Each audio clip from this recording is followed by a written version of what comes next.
मेरे बंधुओं, मैं हूं आपका देव। इस यात्रा वृतांत का पाठ आज मैं करने जा रहा हूं और इसकी संक्षिप्त व्याख्या करेंगे डॉक्टर जितेंद्र भगत। मेरी आवाज आपको पसंद आए न आए, पर यह तय है कि आपको यहाँ जानकारी का विपुल खजाना मिलने वाला है। आने के लिए शुक्रिया देव। चलिए पाठ का आरंभ करें। जी सर। राहुल सांकृत्यायन जी के इस यात्रा वृतांत का शीर्षक है अथातो घुमक्कर जिज्ञासा। संस्कृत से ग्रंथ को शुरू करने के लिए पाठकों को रोष नहीं होना चाहिए। आखिर हम शास्त्र लिखने जा रहे हैं, फिर शास्त्र की परिपाटी को तो मानना ही पड़ेगा। देव, राहुल जी ने यह यात्रा वृतांत सहज हास्य की मुद्रा में लिखा है। याद करो तो बादरायण के ब्रह्म सूत्र में एक वाक्य का उल्लेख है, अथातो ब्रह्म जिज्ञासा, और उनके इस यात्रा वृतांत का शीर्षक इसी से प्रेरित लगता है। शास्त्रों में जिज्ञासा ऐसी चीज के लिए होनी बतलाई गई है जो कि श्रेष्ठ तथा व्यक्ति और समाज सबके लिए परम हितकारी हो। व्यास ने अपने शास्त्र में ब्रह्मा को सर्वश्रेष्ठ मानकर उसे जिज्ञासा का विषय बनाया। व्यास शिष्य जैमिनी ने धर्म को श्रेष्ठ। किसी व्यक्ति, वस्तु, भाव या विचार को जानने की जो तीव्र इच्छा होती है उसे ही जिज्ञासा कहते हैं, और भूमिका के तौर पर लेखक यहाँ पर जिज्ञासा की महत्ता स्थापित कर रहा है। तो देव, वेद व्यास में ब्रह्म की जिज्ञासा है और उनके शिष्य जैमिनी में धर्म की जिज्ञासा है। पुराने ऋषियों से मतभेद रखना हमारे लिए पाप की वस्तु नहीं है। आखिर 6 शास्त्रों के रचयिता 6 आस्तिक ऋषियों में भी आधों ने ब्रह्मा को धत्ता बता दिया है। 3-4 ब्रह्म को धत्ता बताना मतलब आस्तिकता को नकारना। हमारे यहाँ 6 दर्शन है जिसे सनातन दर्शन या आस्तिक दर्शन कहते हैं: सांख्य, योग, न्याय, वैशेषिक, मीमांसा और वेदांत। ये आस्तिक दर्शन है, जबकि चार्वाक, बौद्ध और जैन ये नास्तिक दर्शन है। मेरी समझ में दुनिया की सर्वश्रेष्ठ वस्तु है घुमक्कड़ी। घुमक्कड़ से बढ़कर व्यक्ति और समाज का कोई हितकारी नहीं हो सकता। कहा जाता है ब्रह्मा ने सृष्टि को पैदा, धारण और नाश करने का जिम्मा अपने ऊपर लिया है। पैदा करना और नाश करना दूर की बातें हैं, उनकी यथार्थता सिद्ध करने के लिए न प्रत्यक्ष प्रमाण सहायक हो सकता है, न अनुमान ही। हाँ, दुनिया को धारण की बात तो निश्चय ही न ब्रह्मा के ऊपर है, न विष्णु के और न शंकर ही के ऊपर। दुनिया दुख में हो चाहे सुख में, सभी समय यदि सहारा पाती है तो घुमक्कड़ की ही ओर से। देखो देव, राहुल जी यहाँ घुमक्कड़ी को ब्रह्मा, विष्णु और महेश से भी ऊपर बता रहे हैं। इस तरह यहाँ घुमक्कड़ी की महत्ता स्थापित करने के लिए अतिशयोक्ति या अतिरंजना का सहारा लिया गया है। प्राकृतिक आदिम मनुष्य परम घुमक्कड़ था। खेती, बागवानी तथा घर द्वार से मुक्त वह आकाश के पक्षियों की भांति पृथ्वी पर सदा विचरण करता था। जाड़े में यदि इस जगह था तो गर्मियों में वहां से 200 कोस। आधुनिक काल में घुमक्कड़ों के काम की बात कहने की आवश्यकता है, क्योंकि लोगों ने घुमक्कड़ों की कृतियों को चुरा के उन्हें गला फाड़ फाड़ कर अपने नाम से प्रकाशित किया, जिससे दुनिया जानने लगी कि तेली के कोल्हू के बैल ही दुनिया में सब कुछ करते हैं। घुमक्कड़ों ने घूम घूम कर जो भी अनुभव प्राप्त किए उसे लिखा, लेकिन प्रकाशकों ने उसे छापकर नाम कमाया।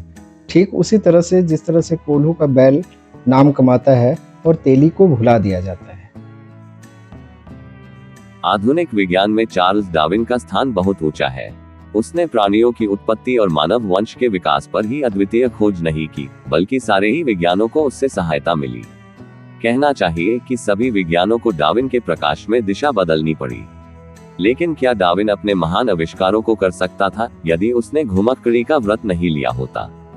मैं मानता हूँ पुस्तकें भी कुछ कुछ घुमक्कड़ी का रस प्रदान करती है, लेकिन जिस तरह फोटो देखकर आप हिमालय के देवदार के गहन वनों और श्वेत हिम मुकुटित शिखरों के सौंदर्य, उनके रूप, उनके गंध का अनुभव नहीं कर सकते, उसी तरह यात्रा कथाओं से आपको उस बूंद से भेंट नहीं हो सकती जो कि एक घुमक्कड़ को प्राप्त होती है। अधिक से अधिक यात्रा पाठकों के लिए यही कहा जा सकता है कि दूसरे अंधों की अपेक्षा उन्हें थोड़ा आलोक मिल जाता है, और साथ ही ऐसी प्रेरणा भी मिल सकती है जो स्थायी नहीं तो कुछ दिनों के लिए उन्हें घुमक्कड़ बना सकती है। घुमक्कड़ क्यों दुनिया की सर्वश्रेष्ठ विभूति है? इसलिए कि उसी ने आज की दुनिया को बनाया है। यदि आदिम पुरुष एक जगह नदी या तालाब के किनारे गर्म मुल्क में पड़े रहते तो वह दुनिया को आगे नहीं ले जा सकते थे। आदमी की घुमक्कड़ी ने बहुत बार खून की नदियां बहाई हैं, इसमें संदेह नहीं, और घुमक्कड़ों से हम हरगिज नहीं चाहेंगे कि खून के रास्ते को पकड़े, किंतु अगर घुमक्कड़ों के काफिले न आते जाते तो सुस्त मानव जातियां सो जाती और पशु से ऊपर नहीं उठ पाती। आदिम घुमक्कड़ों में से आर्यों, शकों, हुनों ने क्या क्या किया, अपने खूनी पथों द्वारा मानवता के पथ को किस तरह प्रशस्त किया, इसे इतिहास में हम उतना स्पष्ट वर्णित नहीं पाते, किंतु मंगोल घुमक्कड़ों की करामातों को तो हम अच्छी तरह जानते हैं। बारूद, तोप, कागज, छापखाना, दिग्दर्शक, चश्मा यही चीजें थी जिन्होंने पश्चिम में विज्ञान युग का आरंभ कराया, और इन चीजों को वहां ले जाने वाले मंगोल घुमक्कड़ थे। कोलंबस और वास्को द गामा दो घुमक्कड़ ही थे जिन्होंने पश्चिमी देशों के आगे बढ़ने का रास्ता खोला। अमेरिका अधिकतर निर्जन सा पड़ा था। एशिया के कूप मंडूकों को घुमक्कड़ धर्म की महिमा भूल गई, इसलिए उन्होंने अमेरिका पर अपनी झंडी नहीं गाड़ी। 2 शताब्दियों पहले तक ऑस्ट्रेलिया खाली पड़ा था। चीन और भारत को सभ्यता का बड़ा गर्व है, लेकिन इनको इतनी अक्ल नहीं आई कि जाकर वहां अपना झंडा गाड़ आते। आज अपने 40-50 करोड़ की जनसंख्या के भार से भारत और चीन की भूमि दबी जा रही है, और ऑस्ट्रेलिया में 1 करोड़ भी आदमी नहीं है। आज एशियाइयों के लिए ऑस्ट्रेलिया का द्वार बंद है, लेकिन 2 सदी पहले वह हमारे हाथ की चीज थी। क्यों भारत और चीन ऑस्ट्रेलिया की अपार संपत्ति और असित भूमि से वंचित रह गए? इसीलिए कि वह घुमक्कड़ धर्म से विमुख थे, उसे भूल चुके। हाँ, मैं इसे भूलना ही कहूंगा, क्योंकि किसी समय भारत और चीन ने बड़े बड़े नामी घुमक्कड़ पैदा किए। वे भारतीय घुमक्कड़ ही थे जिन्होंने दक्षिण पूर्व में लंका, वर्मा, मलाया, यवन द्वीप, श्याम, कंबोज, चंपा, बोर्नियो और सेलिबीज ही नहीं, फिलिपाइन तक धावा मारा था, और एक समय तो जान पड़ा कि न्यूजीलैंड और ऑस्ट्रेलिया भी बृहत्तर भारत का अंग बनने वाले हैं, लेकिन कूप मंडूकता तेरा सत्यानाश हो। इस देश के बुद्धुओं ने उपदेश करना शुरू किया कि समुद्र के खारे पानी और हिंदू धर्म में बड़ा बैर है, उसके छूने मात्र से वह नमक की पुतली की तरह गल जाएगा। इतना बतला देने पर क्या कहने की आवश्यकता है कि समाज के कल्याण के लिए घुमक्कड़ धर्म कितनी आवश्यक चीज है। जिस जाति या देश ने इस धर्म को अपनाया वो चारों फलों का भागी हुआ, और जिसने इसे दुराया उसके लिए नरक में भी ठिकाना नहीं। आखिर घुमक्कड़ धर्म को भूलने के कारण ही हम 7 शताब्दियों तक धक्का खाते रहे। अरे गहरे जो भी आए हमें 4 लात लगाते गए। शायद किसी को संदेह हो कि मैंने इस शास्त्र में जो नियुक्तियां दी है वह सभी लौकिक तथा शास्त्रग्राह्य है। अच्छा, तो धर्म से प्रमाण लीजिए। दुनिया के अधिकांश धर्मनायक घुमक्कड़ रहे। धर्माचार्यों में आचार विचार, बुद्धि और तर्क तथा सहृदयता में सर्वश्रेष्ठ बुद्ध घुमक्कड़ राज थे। यद्यपि वह भारत से बाहर नहीं गए, लेकिन वर्ष के 3 मासों को छोड़कर एक जगह रहना वह पाप समझते थे। वह अपने ही घुमक्कड़ नहीं थे, बल्कि आरंभ ही में अपने शिष्यों को उन्होंने कहा था, चर्त भिक्खवे चारिकम, जिसका अर्थ है भिक्षुओं घुमक्कड़ी करो। बुद्ध के भिक्षुओं ने अपने गुरु की शिक्षा को कितना माना, क्या इसे बताने की आवश्यकता है? क्या उन्होंने पश्चिम में मकदूनिया तथा मिस्र से पूरब में जापान तक, उत्तर में मंगोलिया से लेकर दक्षिण में बाली और बांका के द्वीपों तक को रौंद कर रख नहीं दिया? जिस बृहत्तर भारत के लिए हर एक भारतीय को उचित अभिमान है, क्या उसका निर्माण इन्हीं घुमक्कड़ों की चरण धूलि ने नहीं किया? केवल बुद्ध ने ही अपनी घुमक्कड़ी से प्रेरणा नहीं दी, बल्कि घुमक्कड़ों का इतना जोर बुद्ध से 1-2 शताब्दियों पूर्व भी था, जिसके ही कारण बुद्ध जैसे घुमक्कड़ राज इस देश में पैदा हो सके। उस वक्त पुरुष ही नहीं, स्त्रियां तक जम्बू वृक्ष की शाखा ले अपनी प्रखर प्रतिभा का जौहर दिखाती, बाद में कूपमंडूकों को पराजित करती, सारे भारत में मुक्त होकर विचरा करती थी। कोई महिलाएं पूछती हैं, क्या स्त्रियां भी घुमक्कड़ी कर सकती हैं? क्या उनको भी इस महाव्रत की दीक्षा लेनी चाहिए? इसके बारे में तो अलग अध्याय ही लिखा जाने वाला है, किंतु यहाँ इतना कह देना है कि घुमक्कड़ धर्म ब्राह्मण धर्म जैसा संकुचित धर्म नहीं है, जिसमें स्त्रियों के लिए स्थान नहीं हो। स्त्रियां इसमें उतना ही अधिकार रखती हैं जितना पुरुष। यदि वह जन्म सफल करके व्यक्ति और समाज के लिए कुछ करना चाहती है, तो उन्हें भी दोनों हाथों इस धर्म को स्वीकार करना चाहिए। घुमक्कड़ी धर्म छुड़ाने के लिए पुरुष ने बहुत से बंधन नारी के रास्ते में लगाए हैं। बुद्ध ने सिर्फ पुरुषों के लिए घुमक्कड़ी करने का आदेश नहीं दिया, बल्कि स्त्रियों के लिए भी उनका वही उपदेश था। भारत के प्राचीन धर्मों में जैन धर्म भी है। जैन धर्म के प्रतिष्ठापक श्रमण महावीर कौन थे? वह भी घुमक्कड़ राज थे। घुमक्कड़ धर्म के आचरण में छोटी से बड़ी तक सभी बाधाओं और उपाधियों को उन्होंने त्याग दिया था। घर द्वार और नारी संतान ही नहीं, वस्त्र का भी वर्जन कर दिया था। करतल भिक्षा, तरुतल वास तथा दिगंबर को उन्होंने इसलिए अपनाया था कि निर्द्वंद विचरण में कोई बाधा न रहे। श्वेतांबर बंधु दिगंबर कहने के लिए नाराज नहीं। वस्तुतः हमारे वैश्यलिक महान घुमक्कड़ कुछ बातों में दिगंबर की कल्पना के अनुसार थे और कुछ बातों में श्वेतांबरों के उल्लेख के अनुसार। लेकिन इसमें तो दोनों संप्रदाय और बाहर के मर्मज्ञ भी सहमत है कि भगवान महावीर दूसरी तीसरी नहीं प्रथम श्रेणी के घुमक्कड़ थे। वह आजीवन घूमते ही रहे। वैशाली में जन्म लेकर विचरण करते ही पावा में उन्होंने अपना शरीर छोड़ा। बुद्ध और महावीर से बढ़कर यदि कोई त्याग, तपस्या और सहृदयता का दावा करता है तो मैं उसे केवल दंभी कहूंगा। आजकल कुटिया या आश्रम बनाकर तेली के बैल की तरह कोल्हू से बंधे कितने ही लोग अपने को अद्वितीय महात्मा कहते हैं या चेलों से कहलवाते हैं। मैं तो कहूंगा घुमक्कड़ी को त्याग कर यदि महापुरुष बना जाता तो फिर ऐसे लोग गली गली में देखे जाते।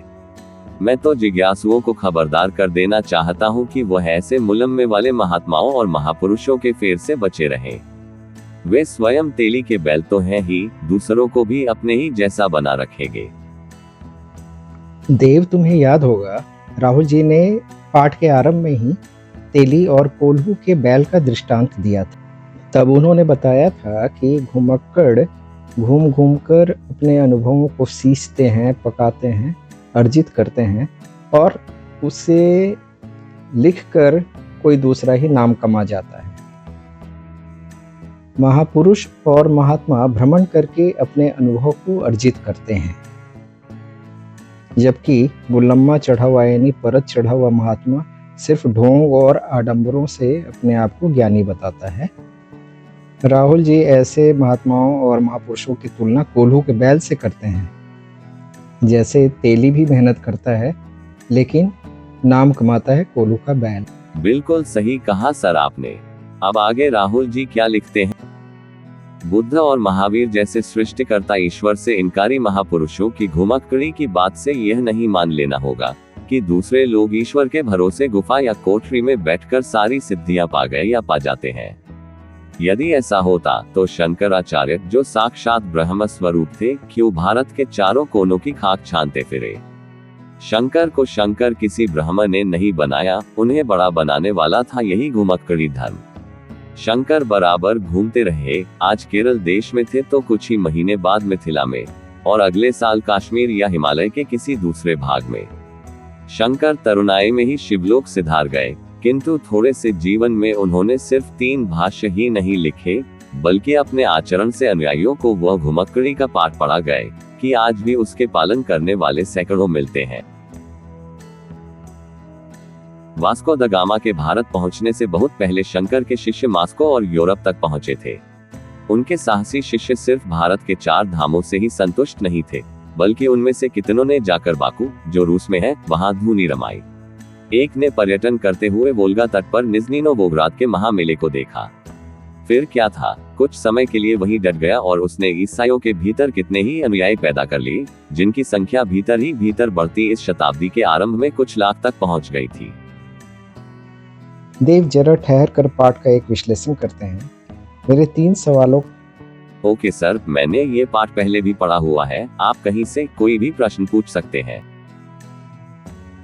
ठीक है देव, सबसे पहला प्रश्न मेरा ये है कि इस यात्रा वृत्तांत में किन घुमक्कड़ों की बात हुई? मेरे पास इसकी पूरी एक सूची है। Charles Darwin, Arya, Shaka, Hun, Mongol, Columbus, Vasco da Gama, Mahatma Buddha, Mahavir Jain, Shankaracharya, Ramanand, Chaitanya, Nanak, Dayanand, Isa के अनुयायी और बाद में यहूदी जाति। साथ ही राहुल जी ने कुछ ऐसे युग पुरुषों की आलोचना भी की है जिन्होंने अपना स्थान नहीं छोड़ा, जैसे रामानुज, माधवाचार्य, वैष्णवाचार्य और यहूदी पैगंबर। ठीक है, इस यात्रा वृत्तांत में किन किन जगहों का उल्लेख हुआ है? मेरे पास इसकी भी विस्तृत सूची है। महादेशों की बात करें तो एशिया, यूरोप, अमेरिका, ऑस्ट्रेलिया। देश का नाम ले तो रूस, चीन, श्रीलंका, बर्मा, मलय, यवनद्वीप, श्याम, कंबोज, चंपा, बोर्नियो, फिलीपींस, न्यूजीलैंड, मकादुनिया, मिस्र, जापान, मंगोलिया, बाली, ईरान, अरब। प्रमुख शहरों का नाम ले तो वैशाली, मिथिला, कश्मीर, मक्का, काबा, तिब्बत वगैरह हैं। आपने काफी जगहों को मैप में दिखाया भी है। बहुत ही बढ़िया देव। चलो इस आखिरी प्रश्न का भी उत्तर दो। इस यात्रा वृतांत का उद्देश्य क्या है? इसका एक ही उद्देश्य है, घुमक्कड़ी को समाज के विकास के लिए आवश्यक मानना। इसके लिए डार्विन, बुद्ध, जैन, शंकराचार्य आदि के उदाहरणों से युवाओं को घुमक्कड़ी के लिए प्रेरित किया गया है। घुमक्कड़ के 3 मुख्य गुण बताया गया है: चिंता मुक्त, सहनशील और साहसी। घुमक्कड़ी को शास्त्र और धर्म कहकर उसके महत्व को स्थापित किया गया है। इसके अलावा बौद्धयुगीन स्त्री स्वतंत्रता पर भी प्रकाश डाला गया है। देव, तुमने सभी प्रश्नों के बहुत सटीक उत्तर दिए हैं। अब जो इस यात्रा वृतांत का शेष अंश है उसका पाठ करके जल्दी समाप्त करो। अवश्य सर, जो शेष अंश रह गया है वह पढ़ना आरंभ करता हूँ। रामानुज, मध्वाचार्य और दूसरे वैष्णवाचार्यों के अनुयायी मुझे क्षमा करें यदि मैं कहूं कि उन्होंने भारत में कूपमंडूकता के प्रचार में बड़ी सरगर्मी दिखाई। भला हो रामानंद और चैतन्य का, जिन्होंने की पंख से पंकज बनकर आदिकाल से चले आते महान घुमक्कड़ धर्म की फिर से प्रतिष्ठापना की, जिसके फलस्वरूप प्रथम श्रेणी के तो नहीं किंतु द्वितीय श्रेणी के बहुत से घुमक्कड़ उनमें भी पैदा हुए। ये बेचारे बाकू की बड़ी ज्वालामाई तक कैसे जाते? उनके लिए तो मानसरोवर तक पहुंचना भी मुश्किल था। अपने हाथ से खाना बनाना, मांस अंडे से छू जाने पर भी धर्म का चला जाना, हाड़ तोड़ सर्दी के कारण हर लघुशंका के बाद बर्फीले पानी से हाथ धोना और हर महाशंका के बाद स्नान करना तो यमराज को निमंत्रण देना होता। इसीलिए बेचारे फूंक फूंक कर ही घुमक्कड़ी कर सकते थे। इसमें किसे उज्र हो सकता है कि शैव हो या वैष्णव, वेदांती हो या सदांती, सभी को आगे बढ़ाया केवल घुमक्कड़ धर्म ने। महान घुमक्कड़ धर्म, बौद्ध धर्म का भारत से लुप्त होना क्या था? तब से कूपमंडूकता का हमारे देश में बोलबाला हो गया। 7 शताब्दियां बीत गईं और इन 7 शताब्दियों में दास्ता और परतंत्रता हमारे देश में पैर तोड़कर बैठ गई। यह कोई आकस्मिक बात नहीं थी, लेकिन समाज के अगुओं ने चाहे कितना ही कूपमंडूक बनाना चाहा, लेकिन इस देश में माय के लाल जब तब पैदा होते रहे जिन्होंने कर्मपथ की ओर संकेत किया। हमारे इतिहास में गुरु नानक का समय दूर का नहीं है, लेकिन अपने समय के वह महान घुमक्कड़ थे। उन्होंने भारत भ्रमण को ही पर्याप्त नहीं समझा और ईरान और अरब तक का धावा मारा। घुमक्कड़ी किसी बड़े योग से कम सिद्धिदायिनी नहीं है और निर्भीक तो वह 1 नंबर का बना देती है। घुमक्कड़ नानक मक्के में जाके काबा की ओर पैर फैलाकर सो गए। मुल्लों में इतनी सहिष्णुता होती तो आदमी होते। उन्होंने ऐतराज किया और पैर पकड़ के दूसरी ओर करना चाहा। उनको ये देखकर बड़ा अचरज हुआ कि जिस तरफ घुमक्कड़ नानक का पैर घूम रहा है, काबा भी उसी ओर चला जा रहा है। ये है चमत्कार। आज के सर्वशक्तिमान किंतु कोठरी में बंद महात्माओं में है कोई ऐसा जो नानक की तरह हिम्मत और दिख। दूर शताब्दियों की बात छोड़िए, अभी शताब्दी भी नहीं बीती, इस देश से स्वामी दयानंद को विदा हुए। स्वामी दयानंद को ऋषि दयानंद किसने बनाया? घुमक्कड़ी धर्म ने। उन्होंने भारत के अधिक भागों का भ्रमण किया, पुस्तक लिखते, शास्त्रार्थ करते, वह बराबर भ्रमण करते रहे। शास्त्रों को पढ़कर काशी के बड़े बड़े पंडित महामंडूक बनाने में ही सफल होते रहे। इसलिए दयानंद को मुक्त बुद्धि और तर्क प्रधान बनाने का कारण शास्त्रों से अलग कहीं ढूंढना होगा, और वह है उनका निरंतर घुमक्कड़ी धर्म का सेवन। उन्होंने समुद्र यात्रा करने, द्वीपांतरों में जाने के विरुद्ध जितनी थोथी दलीलें दी जाती थी, सबको चिद्दी उड़ा दिया और बतलाया कि मनुष्य स्थावर वृक्ष नहीं है, वह जंगम प्राणी है। चलना मनुष्य का धर्म है, जिसने इसे छोड़ा वह मनुष्य होने का अधिकारी नहीं है। 20वीं शताब्दी के भारतीय घुमक्कड़ की चर्चा करने की आवश्यकता नहीं। इतना लिखने से मालूम हो गया होगा कि संसार में यदि कोई अनादि सनातन धर्म है तो वह घुमक्कड़ धर्म है। लेकिन वह संकुचित संप्रदाय नहीं है, वह आकाश की तरह महान है, समुद्र की तरह विशाल है। जिन धर्मों ने अधिक यश और महिमा प्राप्त की है, वह केवल घुमक्कड़ धर्म ही के कारण। प्रभु ईसा घुमक्कड़ थे, उनके अनुयायी भी ऐसे घुमक्कड़ थे जिन्होंने ईसा के संदेश को दुनिया के कोने कोने में पहुंचाया। यहूदी पैगंबरों ने घुमक्कड़ धर्म को भुला दिया, जिसका फल शताब्दियों तक उन्हें भोगना पड़ा। उन्होंने अपने जान चूल्हे से सिर निकालना नहीं चाहा। घुमक्कड़ धर्म की ऐसी भारी अवहेलना करने वाले की जैसी गति होनी चाहिए वैसी गति उनकी हुई। चूल्हा हाथ से छूट गया और सारी दुनिया में घुमक्कड़ी करने को मजबूर हुए।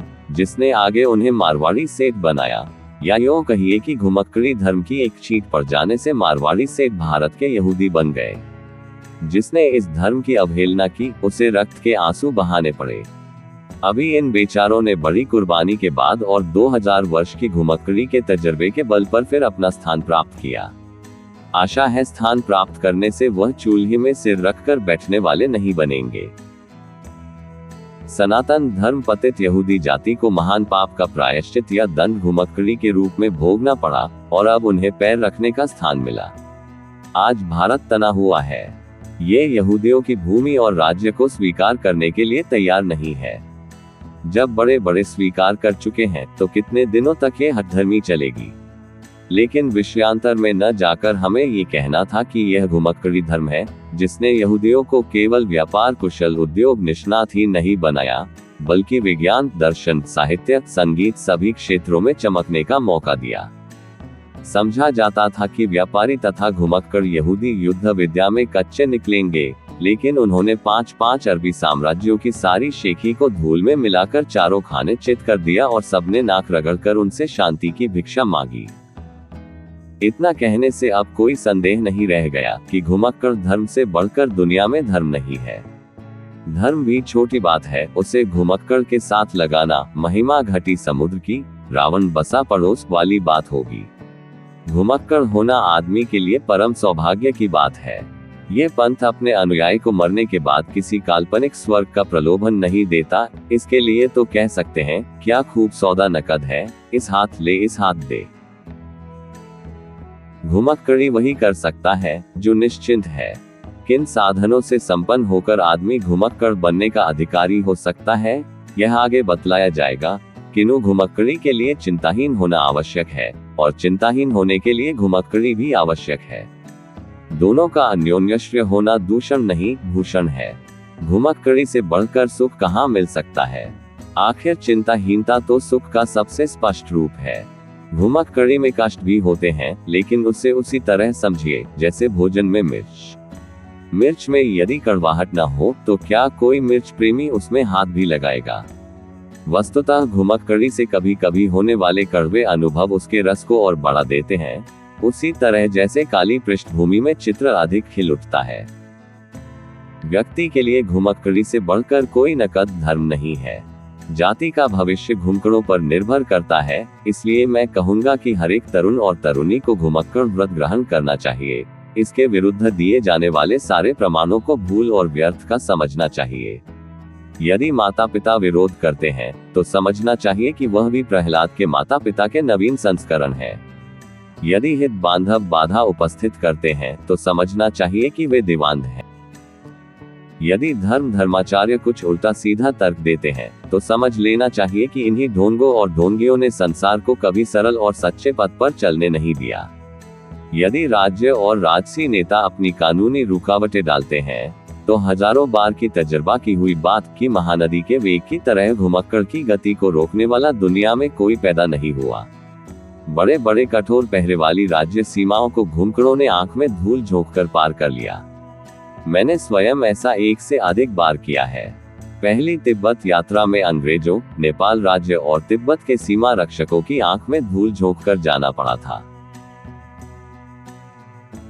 संक्षेप में हम ये कह सकते हैं कि यदि कोई तरुण तरुणी घुमक्कड़ धर्म की दीक्षा लेता है, यह मैं अवश्य कहूंगा कि ये दीक्षा वही ले सकता है जिसमें बहुत भारी मात्रा में हर तरह का साहस है, तो उसे किसी की बात नहीं सुननी चाहिए, न माता के आंसू बहने की परवाह करनी चाहिए, न पिता के भय और उदास होने की, न भूल से विवाह लाए अपनी पत्नी के रोने धोने की फिक्र करनी चाहिए और न किसी तरुणी को अभागे पति के कलपने की।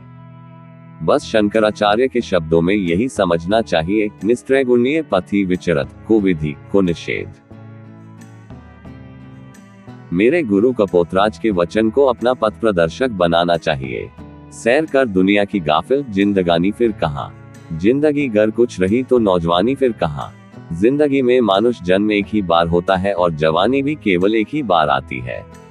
साहसी और मनस्वी तरुण तरुणियों को इस अवसर से हाथ नहीं धोना चाहिए। कमर बांध लो भावी घुमक्कड़ों, संसार तुम्हारे स्वागत के लिए बेकरार। संसार तुम्हारे स्वागत के लिए बेकरार है। बहुत बहुत धन्यवाद देव इस यात्रा वृतांत के सुंदर पाठ के लिए। पाठ के अंतराल में हमने इसके उद्देश्यों और कुछ चीज़ों पर चर्चा की थी। गद्यांश के साथ उनके संदर्भों और शब्दार्थों की सूची भी आपको बराबर दिखाई दी। राहुल सांकृत्यायन की रचनाओं को आप एक नज़र देखिए और मैं उनके इस गीत को गुनगुनाते हुए आपसे अब विदा लेता हूँ। सैर कर दुनिया की गाफिल जिंदगानी फिरे कहाँ, जिंदगी गर कुछ रही तो नौजवानी फिरे कहाँ। सैर कर दुनिया की गाफिल।